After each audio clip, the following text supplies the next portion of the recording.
Есенмісіз яңалықлар шығарылышы өз ішін башлап жіберді. Студияда Лилия Гатина олғатаба қой бір темалар турында қысқаша. Татарстанда 2026 ел хәрби һәм хезмәт батырлыгы елы дип игълан ителде. Татарстан рәисе Рөстәм Миңнеханов Татарстан Республикасы Дәүләт Советына еллык юламасы белән чыгыш ясады. Шөкрләрсез, бүкеләрсез һәм вакытны әрәм итмичә шалда тантаналы шартларда магистраль урамында машина юлын ачтылар. Татарстан рәисе Рөстәм Миңнеханов бүген Татарстан Республикасы Дәүләт Советына республиканың эчке һәм тышкы хәле турында еллык юллама белән мөрәҗәгать итте. Рәис итеп сайланганнан соң бу аның беренче чыгышы. Дәүләт зур концерт залында узган әлеге чарада министрлар, парламент депутатлары, шәһәр һәм район җитәкчеләре, предприятие башлыклары, фән һәм мәгариф вәкилләре, дин эшлекләре катнашты. Знак глубочайшего уважения к защитникам Отечества и труженикам тыла во все времена объявляю 2026 год в Республике Татарстан годом воинской и трудовой доблести. Республика башлыгы ветераннар турында кайгырту, аларның уңайлы шартлар һәм лаеклы тормыш белән тәэмин итү барлык дәрәҗәдәге хакимиятның туры бурычы дип белдерде. Шулай ук Рөстәм Миңнеханов сугышчыларга һәм аларның гаиләләренә ярдәм күрсәтүче, гуманитар ярдәм җыючы һәм аларны озатучы бар кешегә рәхмәт белдерде. Нами принято решение об учреждении почетного знака за вклад в развитие добровольчества Республики Татарстан, а также премии Раиса Республики «Добрый Татарстан». Еллык мөрәҗәгатендә республика рәисе илнең автомобиль җитештерү предприятиеләренә системалы ярдәм кирәклеген билгеләп үтте. Ул Татарстанның әйдәп баручы предприятиеләренә аерым игътибар юнәлтте. Алар арасында КАМАЗ җәмгыяте дә бар. Задачей автогиганта остается расширение производства выпуска автомобилей поколения КАК-5 и модельного ряда пассажирского транспорта. С учетом сложностей в автомобильной отрасли страны необходимо проработать с федеральным центром вопрос поддержки предприятий автопрома. Мөһим юнәлешләрнең берсе булып кадрлары белән тәэмин итү мәсьәләсе тора. Разработать и реализовать комплекс программ стажировок и практик для студентов и молодых специалистов на базе ведущих предприятий. Стимулировать компании к созданию корпоративных учебных центров и программ переподготовки. Шулай ук республика рәисе яңа мәгариф юнәлешләрен эшләү бурычын куйды. Алар арасында пилотсыз технологияләр һәм ясалма интеллект бар. Авиа, вертолеты и автомобилестроение, радиоэлектроники, новых материалов и химии, сельское хозяйство, медицина. Сформировать и запустить новые междисциплинарные исследовательские направления, включая беспилотные технологии, искусственный интеллект, биотехнологии, а также проработать вопрос введения этих дисциплин в образовательные программы всех уровней. Коммуналь челтәрләрне төзү һәм модернизацияләүгә 16 миллиард сум акча юнәлдереләчәк. Одна из самых серьезных и капиталоемких задач на ближайшие 5 лет – реализация республиканских программ по модернизации объектов жилищно-коммунальной инфраструктуры. Эта сфера затрагивает практически каждого жителя республики. Юлларны ремонтлау планлаштырыла. Шалдан Башкортстан чигенә кадәр М7 автомобиль юлын реконструкцияләү бара. Урам юл чикләрен төзекләндерүгә дә аерым игътибар биреләчәк. Татарстан рәисе белем бирү темасына аерым тукталды. В планах дальнейшее развитие инфраструктуры, в том числе создание сети школьных технопарков во всех муниципалитетах республики, где дети смогут освоить новые технологии. Развитие программы «Цифровая образовательная среда» по оснащению школ современным оборудованием и внедрение передовых образовательных технологий. Создание республиканского дома учителей, где педагоги смогут повышать квалификацию у лучших российских и мировых экспертов. Шулай ук Татарстан рәисе Бөтен дөнья татар конгрессы идеясын хуплады һәм 2026 елны Тукай елы дип игълан итте. Лилия Гатина, яңалыклар. Әгәр сезне берәр проблема борчыса яки шатлыклы хәбәр җиткерәсегез килсә, безнең WhatsApp хезмәтенә мөрәҗәгать итегез.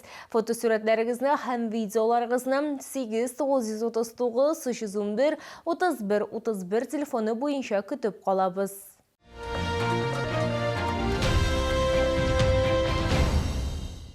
Шықырларсыз бүкілерсіз хам вақытны әрем итмеші бүгін шолда тонтаналы шартларда магистраль урамында машина юлын оштылар. Есігізге түшірен бұйыл онда юларға капитал ремонт ясалды. Енашадегі территорияны да норматив халге кетірділер. Әлгі үшірақын айынан автоқолаға Татарстан Республикасы транспорт хам юл хушалығы министрі Фәрит Ханифов келді. Біздің түшіру түркіміде бұл вақиғаны қалдырмады.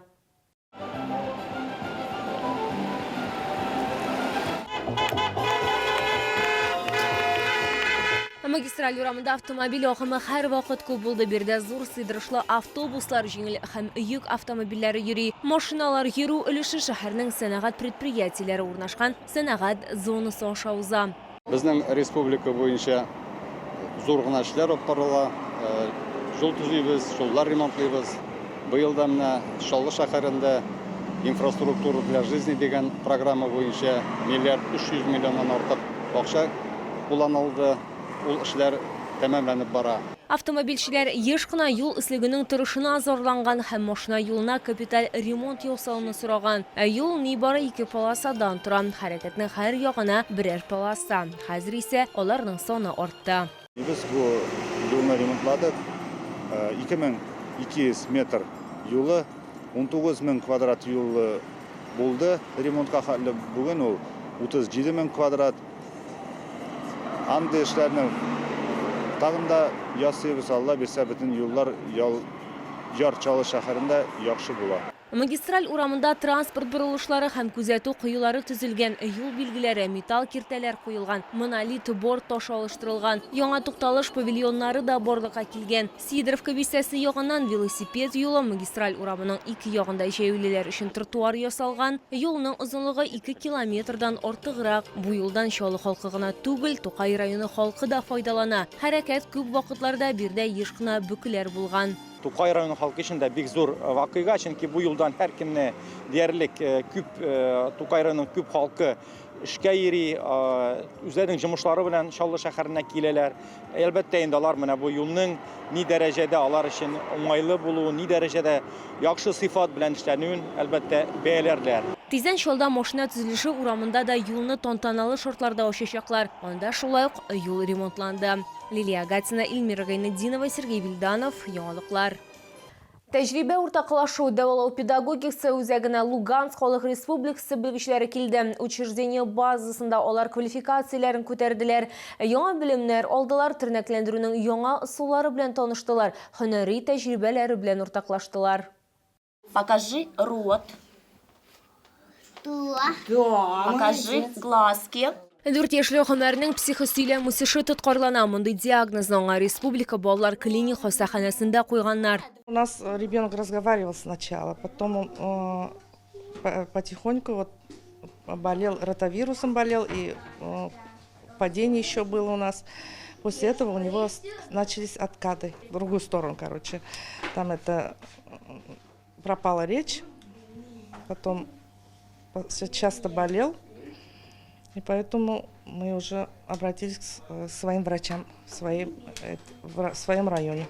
Дәүләт педагогикасы үзәгенә алар узган елдан бирле йөриләр. Хәзер коллегиаль диагностикада баланың физик яки психик үсешендә тайпылышларны билгелиләр, индивидуаль тернәкләндерү маршрутын төзиләр. Анда дәүләт педагогикасы үзәге рәисе, белгечләре, Луганскидан хезмәттәшләре катнаша. Берәүләр диагностика үткәрә, икенчеләре күзәтә. Мы в таких мероприятиях и комиссиях никогда не присутствовали.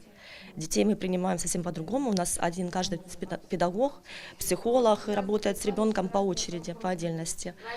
Вот, потом мы составляем коррекционные карты, где в дальнейшем мы смотрим, над чем мы работаем, что у ребенка в норме, что не соответствует возрастной норме. Луганск Халык Республикасының инвалид балалар өчен социаль тернәкләндерү үзәгендә 140-тан артык бала исәпләнеп тора. Бу яңа туган сабыйлардан алып 18 яшькә кадәрге малайлар һәм кызлар. Яңа төбәк тәрбиячеләре һәм укытучылары сүзләренә караганда, үзенчәлекле балалар белән эшләүдә аларның Чаллы коллегалары белән уртак яклары күп. Конечно, есть такие практики, которых у нас нет. Это гидротерапия, у нас ее нет, у нас нету БАК, биоакустическая система. Естественно, что у нас самое то, что нам больше всего понравилось, это дельфинотерапия. Вот это вообще сказка, незабываемые впечатления даже для нас, взрослых. То есть я считаю, что детям, конечно, это очень понравится и будет какой-то толк. Луганск Халық Республикасы оқытушылары һәм тәрбиячеләре сүзләренчә тернәкләндерү методикасын алар үз эшләрендә кулланачак. Кунаклар шоуда бер атналап булдылар. Лилия Гатина, Лейсан Габдрашитова, Кирилл Хабзей, яңалыклар. Бу сезгә җиткерәсе соңгы мәгълүматыбыз иде. Мин Лилия Гатина, сезнең белән сау булашам. Исән мин булыгыз.